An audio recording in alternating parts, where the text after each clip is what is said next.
ನಮಸ್ಕಾರ, ನೀವು ಕೇಳ್ತಾ ಇದ್ರ ಬೆಳಗಾವಿಯ ಮೊಟ್ಟ ಮೊದಲ ರೇಡಿಯೋ ಕೇಂದ್ರ ವೇಣಧ್ವನಿ. ಇದು 90.4 FM KLE ಕನಸು. ನಿಮ್ಮೊಂದಿಗೆ ನಾನು ಮಂಜುನಾಥ್ ಪೈ. ಸ್ನೇಹಿತರೆ, ಇವತ್ತಿನ ಕಾರ್ಯಕ್ರಮದಲ್ಲಿ ಮಹಿಳಾ ಮತ್ತು ಮಕ್ಕಳ ಅಭಿವೃದ್ಧಿ ಇಲಾಖೆ ಬೆಳಗಾವಿಯ ಮಹಿಳಾ ಮತ್ತು ಮಕ್ಕಳ ಅಭಿವೃದ್ಧಿ ಅಧಿಕಾರಿಗಳಾದ ಅಣ್ಣಪ್ಪ ಹೆಗಡೆಯವರು ಕಾರ್ಯಕ್ರಮದಲ್ಲಿ ತಮಗೆ ಸ್ವಾಗತ ಹಾಗೂ ನಮಸ್ಕಾರ.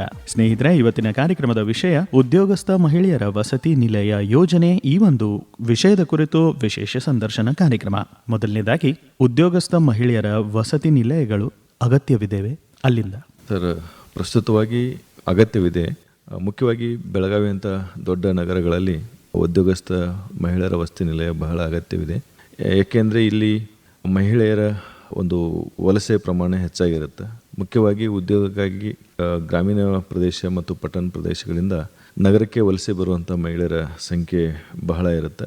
ಅದರ ಜೊತೆಗೆ ಮಹಿಳಾ ಮತ್ತು ಮಕ್ಕಳ ಅಭಿವೃದ್ಧಿ ಇಲಾಖೆ ಉದ್ಯೋಗಸ್ಥ ಮಹಿಳೆಯರ ಒಂದು ವಸತಿ ನಿಲಯವನ್ನು ಮುಖ್ಯವಾಗಿ ಪ್ರಾರಂಭ ಮಾಡೋಕ್ಕೆ ಕಾರಣ ಏನಂದರೆ, ಆ ಮಹಿಳೆಯರಿಗೆ ಸುರಕ್ಷತೆ ಮತ್ತು ಯೋಗ್ಯವಾದಂಥ ವಸತಿ ವ್ಯವಸ್ಥೆಯನ್ನು ಕೊಡೋದಾಗಿರುತ್ತೆ. ಸೊ ಹಾಗಾಗಿ ಇವಾಗ ನಮ್ಮ ಕರ್ನಾಟಕದಲ್ಲಿ ಒಟ್ಟು 6 ಜಿಲ್ಲೆಗಳಲ್ಲಿ 24 ಉದ್ಯೋಗಸ್ಥ ಮಹಿಳೆಯರ ವಸತಿ ನಿಲಯಗಳನ್ನ ಆಲ್ರೆಡಿ ಪ್ರಾರಂಭ ಮಾಡಿದ್ದೀವಿ. ನಮ್ಮ ಬೆಳಗಾವಿಯಲ್ಲಿ 3 ಉದ್ಯೋಗಸ್ಥ ಮಹಿಳೆಯರ ವಸತಿ ನಿಲಯಗಳು ಕೆಲಸ ನಿರ್ವಹಿಸ್ತಾ ಇದ್ದಾವೆ. ಅಂಥ ಸಂದರ್ಭದಲ್ಲಿ ಕರ್ನಾಟಕದಲ್ಲಿ ಯಾವ ಯಾವ ಜಿಲ್ಲೆಗಳಲ್ಲಿ ಉದ್ಯೋಗಸ್ಥ ಮಹಿಳೆಯರ ವಸತಿ ನಿಲಯಗಳು ಕಾರ್ಯನಿರ್ವಹಿಸುತ್ತಿವೆ, ಅದ್ರ ಬಗ್ಗೆ ತಿಳಿಸಿ. ಬೆಂಗಳೂರು ನಗರ, ಹುಬ್ಬಳ್ಳಿ, ಧಾರವಾಡ, ಮಂಗಳೂರು, ಮೈಸೂರು, ಕಲಬುರಗಿ ಹಾಗೂ ಬೆಳಗಾವಿ ಜಿಲ್ಲೆಗಳಲ್ಲಿ ಈಗಾಗಲೇ ಉದ್ಯೋಗಸ್ಥ ಮಹಿಳೆಯರ ವಸತಿ ನಿಲಯಗಳು ಕಾರ್ಯವನ್ನು ನಿರ್ವಹಿಸ್ತಾ ಇದ್ದಾವೆ. ಸ್ನೇಹಿತರೆ, ಮಹಿಳಾ ಮತ್ತು ಮಕ್ಕಳ ಅಭಿವೃದ್ಧಿ ಇಲಾಖೆ ಬೆಳಗಾವಿಯ ಮಹಿಳಾ ಮತ್ತು ಮಕ್ಕಳ ಅಭಿವೃದ್ಧಿ ಅಧಿಕಾರಿಗಳಾದ ಅಣ್ಣಪ್ಪ ಹೆಗಡೆಯವರು ಉದ್ಯೋಗಸ್ಥ ಮಹಿಳೆಯರ ವಸತಿ ನಿಲಯ ಯೋಜನೆಯ ಕುರಿತು ವಿವರವಾದ ಮಾಹಿತಿ ನೀಡ್ತಾ ಇದ್ದಾರೆ. ಸರ್, ಈಗ ಯಾರು ವಸತಿ ನಿಲಯದಲ್ಲಿ ಸೌಲಭ್ಯ ಪಡೆಯಬಹುದು, ಅದರ ಬಗ್ಗೆ ತಿಳಿಸಿ. ಸರ್, ಇಲ್ಲಿ ಒಂಟಿ ಮಹಿಳೆ ಇದ್ರೆ ಅವರು ವಸತಿಯನ್ನು ಪಡಿಬಹುದು. ಜೊತೆಗೆ ವಿಧವೆ, ವಿಚ್ಛೇದಿತೆ, ಕೆಲವು ಸಂದರ್ಭಗಳಲ್ಲಿ ಮದುವೆ ಆಗಿರುತ್ತೆ, ಆದರೆ ಅವ್ರ ಕುಟುಂಬ ಬೇರೆ ಒಂದು ಸ್ಥಳದಲ್ಲಿ ಇರುತ್ತೆ. ಅವರು ಕೆಲಸಕ್ಕೋಸ್ಕರ ಒಂದು ಪ್ರದೇಶಕ್ಕೆ ಬಂದಾಗೂ ಸಹಿತ ಅವರಿಗೆ ನಾವು ವಸತಿ ಸೌಲಭ್ಯ ಕೊಡಬೇಕಾಗತ್ತೆ. ವಿಶೇಷವಾಗಿ ವಿಕಲಚೇತನ ಉದ್ಯೋಗಸ್ಥ ಮಹಿಳೆಯರಿದ್ರೆ ಅವ್ರಿಗೂ ಸಹಿತ ನಾವು ಆದ್ಯತೆ ಮೇಲೆ ವರ್ಕಿಂಗ್ ವುಮೆನ್ ಹಾಸ್ಟೆಲ್ನಲ್ಲಿ ಅವಕಾಶ ಕೊಡ್ತೀವಿ. ಇನ್ನು ಇಂಪಾರ್ಟೆಂಟ್ ಆಗಿ ಅಸಂಘಟಿತ ವಲಯಗಳಲ್ಲಿ ಅಥವಾ ಸಣ್ಣ ಕಾರ್ಖಾನೆಗಳಲ್ಲಿ ಬಾಹ್ಯ ಮೂಲ ಏಜೆನ್ಸಿ ಮೂಲಕನೂ ಕೆಲಸ ಮಾಡುವಂಥ ಮಹಿಳೆಯರು ಇರ್ತಾರೆ, ಅವ್ರಿಗೂ ಸಹಿತ ನಾವು ಈ ಉದ್ಯೋಗಸ್ಥ ಮಹಿಳೆ ವಸತಿ ನಿಲಯದಲ್ಲಿ ಅವಕಾಶ ಕೊಡ್ತೀವಿ. ಇದರ ಜೊತೆಗೆ ಕಡಿಮೆ ಆದಾಯವುಳ್ಳಂತಹ ಮಹಿಳೆಯರಿದ್ದರೂ ಸಹಿತ ಅವ್ರಿಗೆ ಇಲ್ಲಿ ಅವಕಾಶ ಇರುತ್ತೆ. ಸರ್, ಅಂಥ ಸಂದರ್ಭದಲ್ಲಿ ಬಾಡಿಗೆಯ ಪ್ರಕ್ರಿಯೆ ಬಗ್ಗೆ ಸ್ವಲ್ಪ ತಿಳಿಸ್ಬೋದು. ಬಾಡಿಗೆಯನ್ನು 2 ಹಂತದಲ್ಲಿ ನಾವು ಇಲ್ಲಿ ಡಿವೈಡ್ ಮಾಡ್ತೀವಿ. ಅಂದರೆ ಒಂದು ರೂಮ್ನಲ್ಲಿ 2 ವಾಸಕ್ಕೆ ನಾವು ಅವರು ಬೇಕು ಅಂತ ಕೇಳಿದರೆ ಒಬ್ಬರಿಗೆ 2500 ಅಂತೆ ನಾವು ಅವ್ರಿಗೆ ಫೀಸ್ ಮಾಡ್ತೀವಿ. ಇನ್ನು 4 ಜನ ಒಂದೇ ರೂಮ್ನಲ್ಲಿದ್ದರೆ ಅವ್ರಿಗೆ 1200 ರೂಪಾಯಿದಂತೆ ಪ್ರತಿ ಮಾಸಿಕವಾಗಿ ಬಾಡಿಗೆಯನ್ನು ಫಿಕ್ಸ್ ಮಾಡ್ತೀವಿ. ಇದ್ರ ಜೊತೆಗೆ ಇನ್ನೊಂದು ತಮ್ಮ ಜೊತೆಗೆ ಹಂಚ್ಕೊಳ್ಬೇಕು, 50 ಜನ ಒಂದು ಹಾಸ್ಟೆಲ್ನಲ್ಲಿ ಇರೋಕ್ಕೆ ಅವಕಾಶ ಇರುತ್ತೆ. 50 ಜನದಲ್ಲಿ 40 ಜನ ಏನೋ ದುಡ್ಡನ್ನು ಅಂದರೆ ಅಮೌಂಟನ್ನು ಬಾಡಿಗೆ ರೂಪದಲ್ಲಿ ಕೊಟ್ಟು ಅಲ್ಲಿ ಇರ್ತಾರೆ. ಇನ್ನು 10 ಸೀಟ್ಗಳು ಉಚಿತವಾಗಿರುವಂಥದ್ದು. ಇದು ಅಲ್ಲಿ ಯಾರಿಗೆ ನಾವು ಕೊಡ್ತೀವಿ ಅಂದರೆ ಪರಿಶಿಷ್ಟ ಜಾತಿ, ಪರಿಶಿಷ್ಟ ಪಂಗಡ, ಅಲ್ಪಸಂಖ್ಯಾತ ಉದ್ಯೋಗಸ್ಥ ಮಹಿಳೆ ಇದ್ದರೆ ಆ 10 ಸೀಟ್ಗಳನ್ನ ಉಚಿತವಾಗಿ ನಾವು ಅವ್ರಿಗೆ ಕೊಡ್ತೀವಿ. ಅವ್ರಿಗೆ ಊಟದ ಮತ್ತು ವಸತಿದ ಏನು ಎಕ್ಸ್ಪೆಂಡಿಚರ್ ಆಗ್ತವೆ ಅದನ್ನು ಸರ್ಕಾರನೇ ಭರಿಸುತ್ತೆ. ಆಮೇಲೆ ಎಷ್ಟು ವರ್ಷ ವಾಸ್ತವ್ಯ ಪಡೆಯಬಹುದು? ಇಲ್ಲಿ ಒಂದು ಸಾರಿ ಉದ್ಯೋಗಸ್ಥ ಮಹಿಳೆ ವಸತಿಯನ್ನು ಆರಿಸಿ ಅಂದರೆ ಅವರು ಬಂದರೆ 3 ವರ್ಷ ತನಕ ಅವ್ರಿಗೆ ಇಲ್ಲಿ ವಸತಿ ಸೌಲಭ್ಯವನ್ನು ನಾವು ಕೊಡ್ತಾ ಇದ್ದೀವಿ. ಸ್ನೇಹಿತರೆ, ನೀವು ಕೇಳ್ತಾ ಇದ್ದೀರಾ ಉದ್ಯೋಗಸ್ಥ ಮಹಿಳೆಯರ ವಸತಿ ನಿಲಯ ಯೋಜನೆ ಕುರಿತು ವಿಶೇಷ ಸಂದರ್ಶನ ಕಾರ್ಯಕ್ರಮ. ಈ ಒಂದು ವಿಷಯದ ಕುರಿತು ವಿವರವಾದ ಮಾಹಿತಿ ಅಣ್ಣಪ್ಪ ಹೆಗಡೆ ಅವರು ಕೊಡ್ತಾ ಇದ್ದಾರೆ. ಈಗ ಈ ವಸತಿ ನಿಲಯಗಳಲ್ಲಿ ಮಹಿಳೆ ಮಕ್ಕಳು ಅವರೊಂದಿಗೆ ಇರಲು ಅವಕಾಶವಿದೆಯೇ? ಇದೆ ಸರ್. ಹೆಂಗಂದ್ರೆ ಈಗ ವರ್ಕಿಂಗ್ ವುಮೆನ್ ಅಂದರೆ ಆಲ್ಮೋಸ್ಟ್ ಅವ್ರ ಮಕ್ಕಳು ಇರ್ತಾರೆ. ಸೊ ಆ ಸಂದರ್ಭದಲ್ಲಿ ಅವ್ರಿಗೆ ಮಕ್ಕಳು ಸಹಿತ ಜೊತೆಗೆ ಇರೋಕ್ಕೆ ಅವಕಾಶ ಇರುತ್ತೆ. ಇಲ್ಲಿ 2 ಕ್ಯಾಟಗರಿ ಏಜನ್ನು ಡಿವೈಡ್ ಮಾಡ್ತಾರೆ. ಹೆಣ್ಮಗು ಇದ್ದರೆ 18 ವರ್ಷ ತನೂ ಆ ತಾಯಿ ಜೊತೆಗೆ ಮಗು ಇರ್ಬೋದು ಅಥವಾ ಉದ್ಯೋಗಸ್ಥ ಮಹಿಳೆ ಜೊತೆಗೆ ಇರ್ಬೋದು. ಗಂಡು ಮಗು ಆಗಿದ್ರೆ 5 ವರ್ಷ ಜೊತೆ ಇರೋ ತನಕ ಅವಕಾಶ ಇರುತ್ತೆ. ಇನ್ನು 10ಕ್ಕಿಂತ ಏನಾದರೂ ಮಕ್ಕಳು ಹೆಚ್ಚಿಗೆ ಆದರೆ ಅಲ್ಲಿ ಒಂದು ಶಿಶುಪಾಲನಾ ಗೃಹವನ್ನು ನಾವು ಪ್ರಾರಂಭ ಮಾಡಲು ಸಹಿತ ನಮಗೆ ಅವಕಾಶ ಇದೆ. ಸೊ ಈ ಥರನಾಗಿ ನಾವು ಆ ಉದ್ಯೋಗಸ್ಥ ಮಹಿಳೆ ಜೊತೆಗೆ ಅವ್ರ ಮಕ್ಕಳಿಗೂ ಸಹಿತ ಆದ್ಯತೆಯನ್ನು ಕೊಡ್ತಾ ಇದ್ದೀವಿ. ಉತ್ತಮ. ಅಂಥ ಸಂದರ್ಭದಲ್ಲಿ ಗರಿಷ್ಠ ವೇತನದ ಬಗ್ಗೆ ಮಾತನಾಡೋಣ. ವಸತಿ ನಿಲಯದಲ್ಲಿ ಸೌಲಭ್ಯ ಪಡೆಯಲು ಮಹಿಳೆಯ ಗರಿಷ್ಠ ವೇತನ ಎಷ್ಟಿರಬೇಕು ಅದರ ಬಗ್ಗೆ? ವರ್ಕಿಂಗ್ ವುಮೆನ್ ಹಾಸ್ಟೆಲ್ನಲ್ಲಿ ವಸತಿಯನ್ನು ಪಡ್ಕೋಬೇಕಾದ್ರೆ ಅವ್ರದ್ದು ಮಿನಿಮಮ್ ಸ್ಯಾಲ್ರಿ ಅಂತ ನಾವು ಮಾತಾಡ್ತೀವಿ. ಅವ್ರದ್ದು 50,000 ಇರಬೇಕಂತ ನಮಗೆ ಒಂದು ಮಾರ್ಗಸೂಚಿಯಲ್ಲಿ ಹೇಳಿರೋದು. 50,000 ಒಳಗಡೆ ಇರುವಂಥ ಎಲ್ಲ ವರ್ಕಿಂಗ್ ವುಮೆನ್ ಹಾಸ್ಟೆಲ್ನಲ್ಲಿ ಏನು ಮಹಿಳೆ ಇರ್ತಾರೆ ಅವರಿಗೆ ಅವಕಾಶವನ್ನು ನಾವು ಕೊಡ್ತೇವೆ. ಉತ್ತಮ. ಈಗ ಸೌಲಭ್ಯಗಳ ಬಗ್ಗೆ ಮಾತನಾಡೋಣ. ಯಾರಿಗೆ ಉಚಿತ ಸೌಲಭ್ಯ ನೀಡಲಾಗುತ್ತದೆ ಹಾಗೂ ಎಷ್ಟು ವರ್ಷಗಳು? ಇಲ್ಲಿ ಮುಖ್ಯವಾಗಿ ಅಸಂಘಟಿತ ವಲಯದಲ್ಲಿರುವಂತಹ ಮಹಿಳಾ ಕಾರ್ಮಿಕರಿಗಾಗಿರ್ಬೋದು, ಸಣ್ಣ ಕಾರ್ಖಾನೆಗಳಲ್ಲಿ ಕೆಲಸ ಮಾಡುವಂಥವ್ರು ಮಹಿಳೆಯರಿಗೆ, ಗಾರ್ಮೆಂಟ್ಸ್ಗಳಲ್ಲಿ ಕೆಲಸ ಮಾಡುವಂತಹ ಮಹಿಳೆ, ಅದರಲ್ಲಿ ಪರಿಶಿಷ್ಟ ಜಾತಿ, ಪರಿಶಿಷ್ಟ ಪಂಗಡ, ಪರಿಶಿಷ್ಟ ಜೊತೆಗೆ ಅಲ್ಪಸಂಖ್ಯಾತರ ಉದ್ಯೋಗಸ್ಥ ಮಹಿಳೆಯರು ಸಹಿತ ಏನು ಮಾಡುತ್ತೆ ಅವಕಾಶವನ್ನು ಕೊಡ್ತೀವಿ. ಆಲ್ರೆಡಿ ತಮಗೆ ಹೇಳ್ದಂಗೆ ಅವರು BPL ಇದ್ದರೆ, ಬಡತನ ರೇಖೆಗಿಂತ ಕಡಿಮೆ ಏನಾದರೂ ಅವರು ಇದ್ದರೆ ಅಂಥವ್ರಿಗೆ 10 ಮಹಿಳೆಯರಿಗೆ ಉಚಿತವಾಗಿರುವಂತಹ ವಸತಿ ಸೌಲಭ್ಯವನ್ನು ವಸತಿ ನಿಲಯಗಳಲ್ಲಿ ಮಾಡ್ತಾರೆ. ಈಗ ಉದ್ಯೋಗ ತರಬೇತಿಯನ್ನು ಪಡೆಯುತ್ತಿರುವ ಮಹಿಳೆಯರು ಎಷ್ಟು ವರ್ಷ ವಸತಿ ನಿಲಯದ ಸೌಲಭ್ಯ ಪಡೆಯಬಹುದಾಗಿದೆ? ಇದು ಒಂದು ನಮಗೆ ಈಗ ಮಾರ್ಗಸೂಚಿಯಲ್ಲಿ ಸ್ವಲ್ಪ ನಮಗೆ ಬದಲಾವಣೆಯನ್ನು ಹೇಳುತ್ತೆ. ಉದ್ಯೋಗ ಮಾಡುವಂಥ ಮಹಿಳೆಯರು 3 ವರ್ಷ ಉದ್ಯೋಗಸ್ಥ ಮಹಿಳೆಯಲ್ಲಿ ಇರ್ಬೋದು. ಆದರೆ ತರಬೇತಿಯನ್ನು ಅಥವಾ ಅವರು ಒಬ್ಬ ಟ್ರೈನಿ ಆಗಿದ್ದರೆ ಅವ್ರಿಗೆ 1 ವರ್ಷ ಮಾತ್ರ ನಾವು ವಾಸ್ತವ್ಯವನ್ನು ಕೊಡೋಕ್ಕೆ ಅವಕಾಶ ಇರುವಂಥದ್ದು. ನಾನು ನಾಡೋಜ ಡಾಕ್ಟರ್ ಮಹೇಶ್ ಜೋಶಿ. ವೇಣುಧ್ವನಿ KLE ಅವರ ಕನಸು. ಧ್ವನಿ ಇಲ್ಲದೇ ಇರ್ತಕ್ಕಂಥವ್ರಿಗೆ ಧ್ವನಿಯಾಗಿರ್ತಕ್ಕಂತಹ ವೇಣುಧ್ವನಿಗೆ ಶುಭಾಶಯಗಳು. ವೇಣು ಅಂದರೆ ಕೊಳಲು ಅಂತಕ್ಕಂಥದ್ದು. ಕೊಳಲು ಸಂಸ್ಕೃತಿಯ ಪ್ರತೀಕ. ಇದು ಕೃಷ್ಣನ ಕೈಯಲ್ಲಿರ್ತಕ್ಕಂಥದ್ದು, ಆಧ್ಯಾತ್ಮದ ಪ್ರತೀಕ ಇದು. ಹಾಗಾಗಿ ಇಲ್ಲಿ ಬರ್ತಕ್ಕಂತಹ ಧ್ವನಿ ಮಂಗಳವಾಗಿರ್ತಕ್ಕಂತಹ ಧ್ವನಿ, ಮಧುರವಾಗಿರ್ತಕ್ಕಂತಹ ಧ್ವನಿ. ಹಾಗಾಗಿ ನಮ್ಮ ಕಾರ್ಯಕ್ರಮ ಮಧುರ ಮಧುರವಿ ಮಂಜುಳಗಾನ ಇದೆಯಲ್ಲ, ಇದು ಮಧುರ ಮಧುರವಿ ಮಂಗಳಗಾನ. ಈ ವೇಣುಧ್ವನಿ ಮಂಗಳ ಧ್ವನಿ. ಇದಕ್ಕೆ ಮಹೇಶ್ ಜೋಶಿ ಹಾಗೆ ಸಮಸ್ತ ಕನ್ನಡಿಗರ ಪರವಾಗಿ ಶುಭಾಶಯಗಳು. ರೇಡಿಯೋ ನನ್ನ ಬಾಲ್ಯ ಜೀವನದ ಅವಿಭಾಜ್ಯ ಅಂಗ. ನಾನು ಧಾರವಾಡದಲ್ಲಿದ್ದೆ. ಆಕಾಶವಾಣಿ ಧಾರವಾಡ ಅಂತಂದಾಗ ನನಗೆ ಇವತ್ತುವರೆಗೂ ಸಹಿತ ಬಾಲ್ಯ ನೆನಪುಗಳು ಬರ್ತದೆ. ಅಲ್ಲಿ ಚಿಕ್ಕ ಮಕ್ಕಳಿಗೋಸ್ಕರವಾಗಿ, ಅದರಲ್ಲೂ ಸಹಿತ ಶಾಲೆಯಲ್ಲಿ ಓದ್ತಕ್ಕಂಥ ಮಕ್ಕಳಿಗೋಸ್ಕರವಾಗಿ ಗಿಳಿಬಿಂಡು ಅನ್ನುವಂಥ ಕಾರ್ಯಕ್ರಮ ಮಾಡ್ತಾಯಿದ್ದರು. ಆ ಕಾರ್ಯಕ್ರಮವನ್ನು ನಾನು ಯಾವಾಗ ಆಗ್ತಾ ಕೇಳ್ತಾ ಇದ್ದೆ. 2 ಕ್ಯಾರೆಕ್ಟರ್ಸ್, ಅಕ್ಕಮ್ಮ ಮತ್ತು ಸಣ್ಣಕ್ಕ ಅಂತಕ್ಕಂಥ, ಭಾಳ ನಮ್ಮ ಮನಸ್ಸಿನ ಮೇಲೆ ಬಿಟ್ಟಿರ್ತಕ್ಕಂಥದ್ದು. ನನಗೆ ಜ್ಞಾಪಕ ಇದೆ, ನಮ್ಮ ಆಕಾಶವಾಣಿಯವರು ನಮ್ಮ ಶಾಲೆಯಲ್ಲಿ ಒಂದು ನಾಟಕ ಮಾಡಬೇಕು ಅಂಥೇಳಿ ಕಳಿಸಿದರು. ಅದು ಎಳ್ಳು ಹಬ್ಬದ ದಿನಕ್ಕೋಸ್ಕರವಾಗಿ, ಅಂದರೆ ಮಕರ ಸಂಕ್ರಾಂತಿಗೋಸ್ಕರ. ಆವಾಗ ನಾವೊಂದು ನಾಟಕ ಮಾಡಿದ್ವಿ. ಆ ನಾಟಕದಲ್ಲಿ ನಾನು ಭಾಗವಹಿಸಿದ್ದೆ. ಆಮೇಲೆ ಅಲ್ಲೊಂದು ಹಾಡು ಬೇರೆ ಹಾಡಿದ್ವಿ. ನನಗೆ ಆ ಹಾಡಿನ ಸಾಲುಗಳು ಸಹಿತ ನೆನಪು ಇರ್ತದೆ. ಎಳ್ಳಿನಂತೆ ಸ್ನೇಹವಿರಲಿ, ಬೆಲ್ಲದಂತೆ ಮಾತು ಇರಲಿ, ಎಳ್ಳು ಬೆಲ್ಲ ಕೂಡಿದಂತೆ ಎಲ್ಲರೊಡನೆ ಕೂಡಿನಲಿ ಅಂತಕ್ಕಂಥ ಈ ಹಾಡನ್ನು ನಾವು ಹೇಳಿದ್ವಿ. ಅದು ಇವತ್ತುವರೆಗೂ ನನಗೆ ಅದು ಆಕಾಶವಾಣಿಯಲ್ಲಿ. ಈ ಆಕಾಶವಾಣಿಯಲ್ಲಿ ಭಾಗವಹಿಸಿರ್ತಕ್ಕಂಥ ಆ ದಿನ ಇದೆಯಲ್ಲ, ಯಾಕಂದ್ರೆ ಮಕರ ಸಂಕ್ರಾಂತಿಗೆ ಸುಟಿ ಇರ್ತದೆ. ಅದ್ರ ಮರುದಿನ ನಮಗೆ ಸಾಲಿ ಇತ್ತು. ಸಾಲಿ ಹೋದಾಗ ನಾವೆಲ್ಲ ಹೀರೋ ಆಗಿಬಿಟ್ಟಿದ್ವಿ. ಆ ಒಂದು ದಿನ ನನಗೆ ಭಾಳ ಅಚ್ಚಳಿದೇ ಇರ್ತಕ್ಕಂಥ ನೆನಪು. ಬೆಳಗಾವಿಗೆ KLE ಸೊಸೈಟಿಗೆ ಬಂದಿದ್ದೀನಿ. ತಾವು ಹೇಳಿದ್ರಿ ಧ್ವನಿ ಇಲ್ಲದೇ ಇರ್ತಕ್ಕಂಥವ್ರಿಗೆ ಧ್ವನಿ ಆಗಿರ್ತಕ್ಕಂಥದ್ದು KLE ಸೊಸೈಟಿ ಅಂತ. ನಾನು ಇವತ್ತು KLE ಸೊಸೈಟಿಯ ಇಲ್ಲಿರ್ತಕ್ಕಂತಹ ಕಟ್ಟಡಗಳನ್ನು ನೋಡಿದೆ. ಕಟ್ಟಡಗಳ ಜೊತೆಗೆ ಹಿಂದೆ ಇರ್ತಕ್ಕಂಥ ಪರಿಶ್ರಮವನ್ನು ಸಹಿತ ನಾನು ಅರ್ಥ ಮಾಡಿಕೊಂಡೆ. KLE ಸೊಸೈಟಿಯನ್ನು ಇಷ್ಟರ ಮಟ್ಟಿಗೆ ತಂದಂತಹ ಪ್ರಭಾಕರ್ ಕೋರೆ ಅವರನ್ನು ನಾವು ಎಷ್ಟು ಶ್ಲಾಘಿಸಿದ್ರು ಅದು ಕಡಿಮೆನೇ. ಒಂದು ಸಂಸ್ಥೆಯನ್ನು ಕಟ್ಟಬೇಕಾದ್ರೆ ಎಷ್ಟು ಕಷ್ಟ ಇರ್ತದೆ. ಇದು ಒಂದು ಸಂಸ್ಥೆ ಅಲ್ಲ, ಇದೊಂದು ಸಾಮಂತ ಇದ್ದಂಗೆ ಅಂತ. ಅಷ್ಟು ಕಟ್ಟಬೇಕಾದ್ರೆ ಅವ್ರು ಪಟ್ಟಂಥ ಪರಿಶ್ರಮ, ಮುಂದಾಲೋಚನೆ, ಜೊತೆಗೆ ಭಾಗದ ಜನಗಳಿಗೆ ಏನಾದ್ರು ಮಾಡಬೇಕು ಅನ್ನುವಂತಹ ತವಕ, ಇವೆಲ್ಲ ಒಟ್ಟುಗೂಡಿ ಇವತ್ತು KLE ಸೊಸೈಟಿ ಆಗಿದೆ. ಹಾಗಾಗಿ KLE ಸೊಸೈಟಿಗೆ ನಾನು ಕೊಟ್ಟಿರ್ತಕ್ಕಂತಹ ಭೇಟಿ ಭಾಳ ಸಾರ್ಥಕ ಆಗಿರ್ತಕ್ಕಂಥದ್ದು ಅಂತ ನನ್ನ ಭಾವನೆ.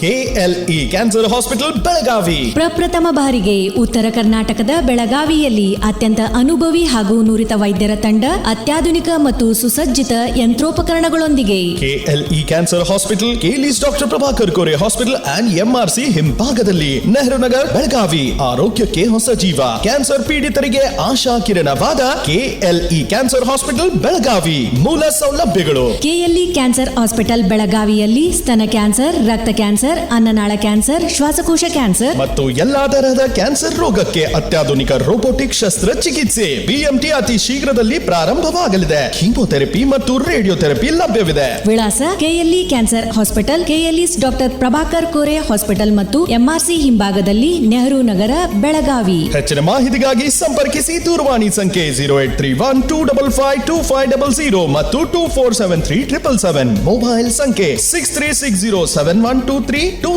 or just dial 1099. ಇಂದೇ ಭೇಟಿ ನೀಡಿ. KLE cancer hospital, Belagavi. ಧ್ವನಿ ಧ್ವನಿ ಇದು ನಮ್ಮ ಧ್ವನಿ, ಕೇಳಿ ಕನಸು ನನಸದ ವೇಣು ಧ್ವನಿ, ವೇಣು ಧ್ವನಿ. ಸ್ನೇಹಿತರೆ, ನೀವು ಕೇಳ್ತಾ ಇದ್ದೀರಾ ವಿಶೇಷ ಸಂದರ್ಶನ ಕಾರ್ಯಕ್ರಮ. ಇವತ್ತಿನ ಕಾರ್ಯಕ್ರಮದಲ್ಲಿ ಈ ಒಂದು ವಿಷಯದ ಕುರಿತು ವಿವರವಾದ ಮಾಹಿತಿಯನ್ನು ಕೊಡ್ತಾ ಇದ್ದಾರೆ ಕಾರ್ಯಕ್ರಮದ ಅತಿಥಿ, ಮಹಿಳಾ ಮತ್ತು ಮಕ್ಕಳ ಅಭಿವೃದ್ಧಿ ಇಲಾಖೆ ಬೆಳಗಾವಿಯ ಮಹಿಳಾ ಮತ್ತು ಮಕ್ಕಳ ಅಭಿವೃದ್ಧಿ ಅಧಿಕಾರಿಗಳಾದ ಅಣ್ಣಪ್ಪ ಹೆಗಡೆ ಅವರು. ಸರ್, ಬಹಳಷ್ಟು ವಿಷಯಗಳ ಬಗ್ಗೆ ನಾವು ಮಾತನಾಡಿದ್ವಿ. ಅಂಥ ಸಂದರ್ಭದಲ್ಲಿ ಈಗ ವಸತಿ ನಿಲಯಗಳಲ್ಲಿ ಮಹಿಳೆಯರಿಗೆ ಯಾವ ಸೌಲಭ್ಯವನ್ನು ನೀಡಲಾಗುತ್ತದೆ ಅದರ ಬಗ್ಗೆ? ಸರ್, ಇಲ್ಲಿ ಸೌಲಭ್ಯ ನಾವು ಡಿವೈಡ್ ಮಾಡ್ತಾ ಹೋಗ್ತೀವಿ. ಬೆಳಿಗ್ಗೆ ಉಪಹಾರ ಆಗಿರ್ಬೋದು, ಮಧ್ಯಾಹ್ನದ ಊಟ, ನಂತರ ರಾತ್ರಿ ಊಟ. ಇವುಗಳ ಮಧ್ಯೆ ಬೆಳಿಗ್ಗೆ ಒಂದ್ಸಲ ಕಾಫಿ ಟೀ ಇರುತ್ತೆ. 4 ಗಂಟೆಯಿಂದ 5:15 ತನಕ ಒಂದ್ಸಲ ಕಾಫಿ ಟೀಯನ್ನು ಕೊಡುವಂಥದ್ದು. ಬಟ್ ಇದನ್ನ ಮೆನುವನ್ನು ನಾವು ಫಿಕ್ಸ್ ಮಾಡೋಕ್ಕಿಂತನೂ ಅಲ್ಲಿರುವಂಥ ನಿವಾಸಿಗಳದ್ದು ಒಂದು ಒಪಿನಿಯನ್ ತಗೊಳ್ತೀವಿ. ಜೊತೆಗೆ ಒಬ್ಬ ವಯಸ್ಕ ಮಹಿಳೆ ಒಂದು ದಿವಸಕ್ಕೆ ಎಷ್ಟು ಆಹಾರವನ್ನು ಸೇವಿಸ್ತಾರೆ ಅನ್ನೋದನ್ನು ಸಹಿತ ಒಂದು ಸ್ಕೇಲನ್ನು ನಾವು ತಗೊಂಡಿರ್ತೀವಿ. ಸೊ ಅದಕ್ಕೆ ಮತ್ತು ಇವರು ಎಷ್ಟು ಕನ್ಸ್ಯೂಮ್ ಮಾಡ್ತಾರೆ ನೋಡ್ಕೊಳ್ತೀವಿ. ಆ ಒಂದು ಆಧಾರದ ಮೇಲೆ ಮೆನುನ ಫಿಕ್ಸ್ ಮಾಡ್ಕೊಳ್ತೀವಿ.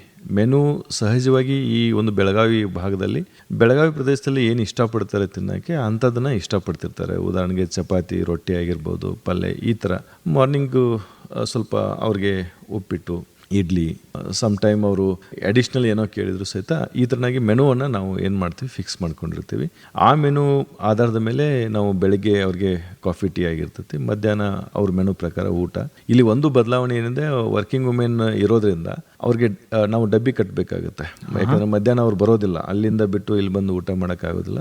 ಸೊ ಅವ್ರಿಗೆ ನಾವು ಲಂಚ್ ಬಾಕ್ಸ್ ಅವ್ರಿಗೆ ರಿಕ್ವೆಸ್ಟ್ ಮಾಡಿದರೆ ಲಂಚ್ ಬಾಕ್ಸ್ನು ಸಹಿತ ನಾವು ಇಲ್ಲಿಂದ ಪ್ರೊವೈಡ್ ಮಾಡ್ತಾ ಇದ್ದೀವಿ. ಜೊತೆಗೆ ಅವ್ರ ಮಕ್ಕಳು ಇರ್ತಾರೆ, ಆ ಮಕ್ಕಳಿಗೂ ಸಹಿತ ಇಲ್ಲೇ ಫುಡ್ಡು ಕ್ಲಿಯರೆನ್ಸ್ ಕೊಡ್ತಾ ಹೋಗ್ತೀವಿ. ಇನ್ನು ನಮ್ಮದು ಒಂದು ಶೆಡ್ಯೂಲ್ ಇದೆ.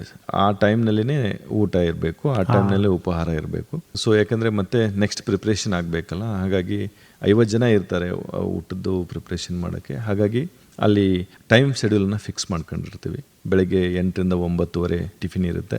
ಮಧ್ಯಾಹ್ನ ಅಂತೂ ಲಂಚ್ ಬಾಕ್ಸ್ ಒಯ್ದಿರ್ತಾರೆ, ಇಲ್ಲಾಂದರೆ 1:30ಯಿಂದ 2:30, 1 ಗಂಟೆ. ನೆಕ್ಸ್ಟು ಈವ್ನಿಂಗು 8ರಿಂದ 8:30, 9 ಗಂಟೆ ತನಕ ರಾತ್ರಿ ಊಟದ ವ್ಯವಸ್ಥೆನ ವಸತಿ ನಿಲಯದಲ್ಲಿ ಮಾಡ್ತಾ ಇರ್ತಾರೆ. ಈಗ ವಸತಿ ನಿಲಯಗಳಲ್ಲಿ ಯಾವ ಯಾವ ಸಿಬ್ಬಂದಿಗಳು ಕಾರ್ಯನಿರ್ವಹಿಸುತ್ತಿದ್ದಾರೆ ಅದರ ಬಗ್ಗೆ ತಿಳಿಸಿ. ಇಲ್ಲಿ ವಿಶೇಷವಾಗಿ ವಸತಿ ನಿಲಯದಲ್ಲಿ ಕೆಲಸ ಮಾಡುವಂತಹ ಎಲ್ಲ ಸಿಬ್ಬಂದಿಗಳು ಮಹಿಳೆಯರೇ ಆಗಿರ್ತಾರೆ. ಯಾವ ಒಬ್ಬ ಪುರುಷನೂ ಸಹಿತ ನಾವು ಇಲ್ಲಿ ತಗೊಳ್ಳೋದಿಲ್ಲ. ಯಾಕಂದರೆ ನಾನು ಆಲ್ರೆಡಿ ತಮಗೆ ಪ್ರಾರಂಭದಲ್ಲೇ ಹೇಳಿದೆ, ಮಹಿಳೆಯರ ಸುರಕ್ಷತೆ ಮತ್ತು ಅವ್ರದ್ದು ಯೋಗ್ಯವಾದಂಥ ವಸತಿಯನ್ನು ಕೊಡುವುದು ಮುಖ್ಯವಾಗಿ ಈ ಒಂದು ಯೋಜನೆ ಗುರಿಯಾಗಿರುತ್ತೆ. ಸೊ ಹಾಗಾಗಿ ಇಲ್ಲಿ ಒಬ್ಬರು ಮಹಿಳಾ ಹಾಸ್ಟೆಲ್ ವಾರ್ಡನ್ ಅಂತ ಇರ್ತಾರೆ. ಅವರು ಡೇ ಫುಲ್ ಇರ್ತಾರೆ, ಮಾರ್ನಿಂಗ್ ಟು ಈವ್ನಿಂಗ್ ಇರ್ತಾರೆ. ಮತ್ತು ಆ ಹಾಸ್ಟೆಲ್ನಲ್ಲಿ ರೇಷನ್ ಆಗಿರ್ಬೋದು, ಮೂಲಭೂತ ಸೌಕರ್ಯಗಳಾಗಿರ್ಬೋದು, ಎಲೆಕ್ಟ್ರಿಫಿಕೇಶನ್, ಏನಾದರೂ ವಿದ್ಯುತ್ತಲ್ಲಿ ಏನಾದರೂ ತೊಂದರೆ ಆಗಿದ್ರೆ, ಏನೇ ಹೋಲ್ ಆ್ಯಂಡ್ ಸೋಲ್ ಆ ಒಂದು ವರ್ಕಿಂಗ್ ವುಮೆನ್ ಹಾಸ್ಟೆಲ್ ಜವಾಬ್ದಾರಿಯನ್ನು ಮಹಿಳಾ ಹಾಸ್ಟೆಲ್ ವಾರ್ಡನ್ಗಳು ನೋಡ್ತಾರೆ. ಅದು ಒಂದು ಹಾಸ್ಟೆಲ್ಗೆ ಒಬ್ಬರು ಅಂತಂದು ಇರ್ತಾರೆ. ಇದ್ರ ಜೊತೆಗೆ 2 ಮಹಿಳಾ ಮೇಲ್ವಿಚಾರಕರು ಇರ್ತಾರೆ. ಇವರಿಗೂ ಸಹಿತ ಇವರು ಮೇಲ್ವಿಚಾರಣೆಯನ್ನು ಮಾಡುವಂಥದ್ದು, ಊಟದಾಗಿರ್ಬೋದು, ಸ್ವಚ್ಛತೆ ಆಗಿರ್ಬೋದು, ಏನು ಅಂದರೆ ನಾಳೆಗೆ ಏನು ಬೇಕು ಅನ್ನೋದನ್ನು ಸಹಿತ ಪ್ರಿಪ್ರೇಷನ್ ಮಾಡೋಕ್ಕೆ ಒಟ್ಟಾರೆಯಾಗಿ ಸೂಪರ್ವಿಷನನ್ನು ಮಾಡೋದು ಈ 2 ಮೇಲ್ವಿಚಾರಕರು ಇರುತ್ತೆ. ಇದ್ರ ಜೊತೆಗೆ 2 ಚೌಕಿದಾರರು ಇರ್ತಾರೆ. ಚೌಕಿದಾರ ಅಂದರೆ ಕಾವಲು ನೋಡುವಂಥದ್ದು. ಸೊ ಅದ್ರ ಜೊತೆಗೆ 2 ಅಡುಗೆಯವರು ಇರ್ತಾರೆ ಮತ್ತು 2 ಸ್ವಚ್ಛಗಾರ ಇರ್ತಾರೆ. ಇವ್ರನ್ನ ನಾವು ಡಿವೈಡ್ ಇಂಟು 3 ಶಿಫ್ಟ್ ಆಗಿ ಮಾಡಿ, ಸಹಜವಾಗಿ ನಾವು 2 ಶಿಫ್ಟ್ನಲ್ಲೇ ಕೊಡ್ತೀವಿ. But some time shift wise change ಆಗುವಾಗ ಆ ಟೈಮ್ನಲ್ಲಿ ಯಾರೋ ಇರಲಿಲ್ಲ ಅಂದರೆ ಅಲ್ಲಿ ಇಬ್ಬರನ್ನ ನಾವು ಶಿಫ್ಟ್ ಮಾಡಿಕೊಂಡು, ಒಟ್ಟಿನಲ್ಲಿ ಆ ವರ್ಕಿಂಗ್ ವುಮೆನ್ ಹಾಸ್ಟೆಲ್ನಲ್ಲಿ ಮಹಿಳೆಯರಿಗೆ ಯಾವುದೋ ಸಮಸ್ಯೆ ಆಗಲಿರ್ತಾರೆ, ಮಾನವ ಸಂಪನ್ಮೂಲವನ್ನು ನಿರ್ವಹಣೆಯನ್ನು ಮಾಡುವಂಥದ್ದು ಅಲ್ಲಿ ನೋಡ್ಕೊಳ್ತಾ ಇದ್ದೀವಿ. ಒಟ್ಟು ಒಂದು ವಸತಿ ನಿಲಯದಲ್ಲಿ 9 ಸಿಬ್ಬಂದಿಗಳು ಕಾರ್ಯನಿರ್ವಹಿಸ್ತಾ ಇದ್ದಾರೆ. ಸೆಕ್ಯೂರಿಟಿ ಬಗ್ಗೆ ಸ್ವಲ್ಪ ಮಾತನಾಡೋಣ, ಏಕೆಂದರೆ ಅದು ಬಹಳ ಮುಖ್ಯವಾಗುತ್ತೆ ವಿತ್ ರೆಸ್ಪೆಕ್ಟ್ ಟು ಮಹಿಳೆಯರು. ಅದರ ಬಗ್ಗೆ ತಿಳಿಸಿ. ಸರ್, ಈಗ ಸೆಕ್ಯೂರಿಟಿ ಅಂತ ಬಂದಾಗ ಫಸ್ಟು ನಾವು ಪ್ರತಿಯೊಂದು ಉದ್ಯೋಗಸ್ಥ ಮಹಿಳೆಯರ ವಸತಿನಲ್ಲಿ CCTVಗಳನ್ನ ಕಡ್ಡಾಯವಾಗಿ ಇನ್ಸ್ಟಾಲ್ ಮಾಡಿದ್ದೀವಿ. ಇದರ ಜೊತೆಗೆ ಇತ್ತೀಚೆಗೆ ನಮ್ಮ ಇಲಾಖೆ ಉಪನಿರ್ದೇಶಕರಾದ ಶ್ರೀಯುತ ಚೇತನ್ ಕುಮಾರ್ ಅವರು ನಮಗೆ ಸ್ಟ್ರಿಕ್ಟ್ಲಿ ಒಂದು ಇನ್ಸ್ಟ್ರಕ್ಷನ್ ಕೊಟ್ಟಿದ್ದೇನೆಂದರೆ ಎಲ್ಲ IP ಕ್ಯಾಮ್ರಾಗಳು ಇರಬೇಕು. ಸೊ ಬರುವಂಥದ್ದು ಏನು ಕ್ಯಾಪ್ಚರ್ ಆಗುವಂಥದ್ದು ರೆಕಾರ್ಡಿಂಗ್ ಕ್ಲಿಯರ್ ಆಗಿರಲಿ ಅಂತ ಎಲ್ಲ ಕಡೆನೂ ನಾವು ಚೆನ್ನಾಗಿರೋ ಕ್ಯಾಮ್ರಾನ ಹಾಕ್ಸ್ಕೊಂಡಿದ್ದೇವೆ ಸರ್.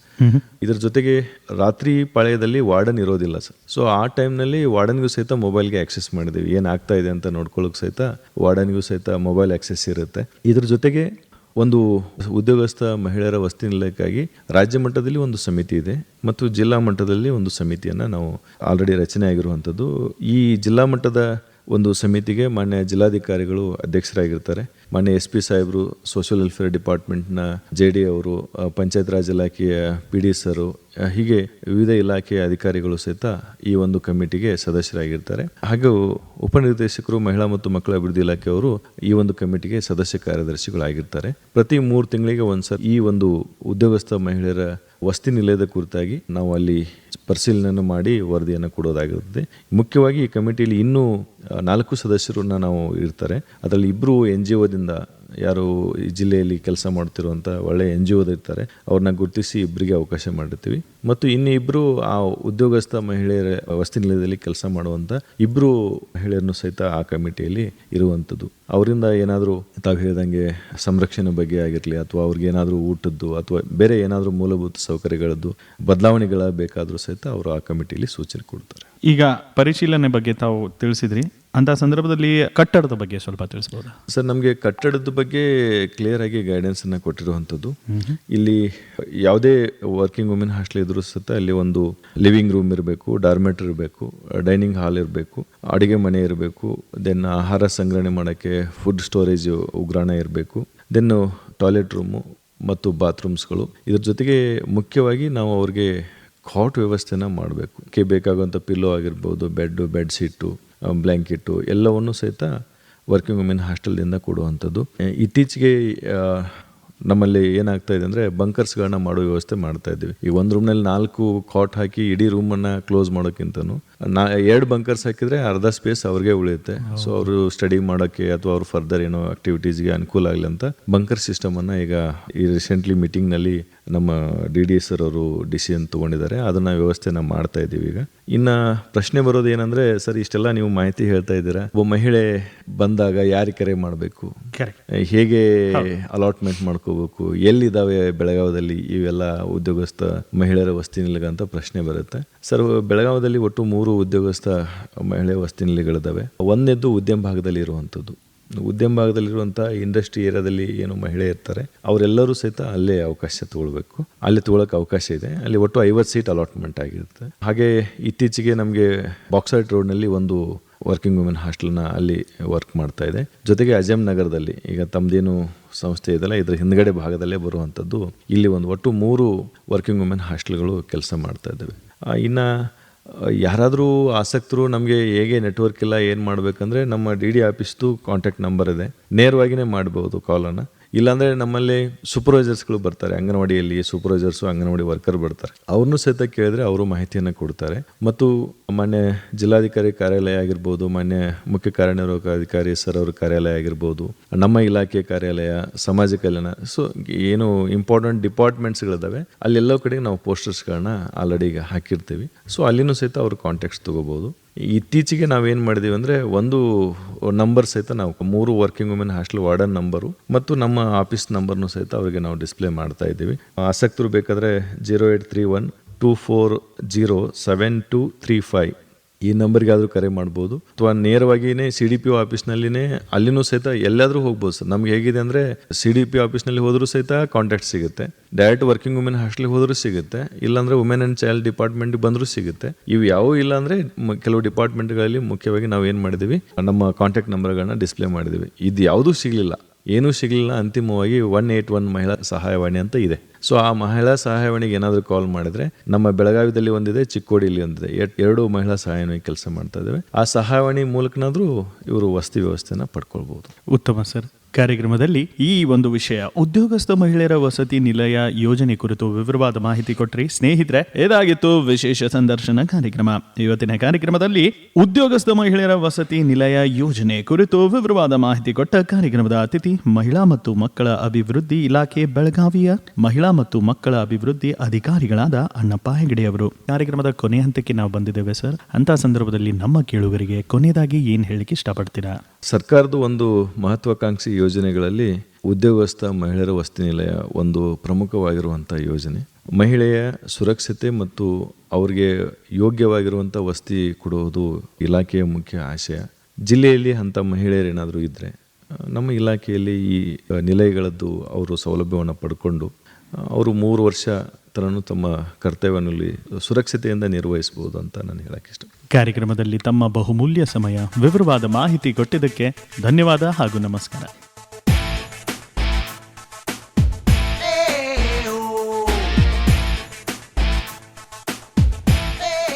ಸ್ನೇಹಿತರೆ, ಇದಾಗಿತ್ತು ವಿಶೇಷ ಸಂದರ್ಶನ ಕಾರ್ಯಕ್ರಮ. ಹೀಗೆ ಕೇಳ್ತಾ ಇರಿ ವೇಣುಧ್ವನಿ. ಇದು 90.4 FM KLE ಕನಸು ಬೆಳಗಾವಿಯ ಮೊಟ್ಟ ಮೊದಲ ರೇಡಿಯೋ ಕೇಂದ್ರ. ನಿಮ್ಮೊಂದಿಗೆ ನಾನು ಮಂಜುನಾಥ್ ಪೈ. ನಮಸ್ಕಾರ.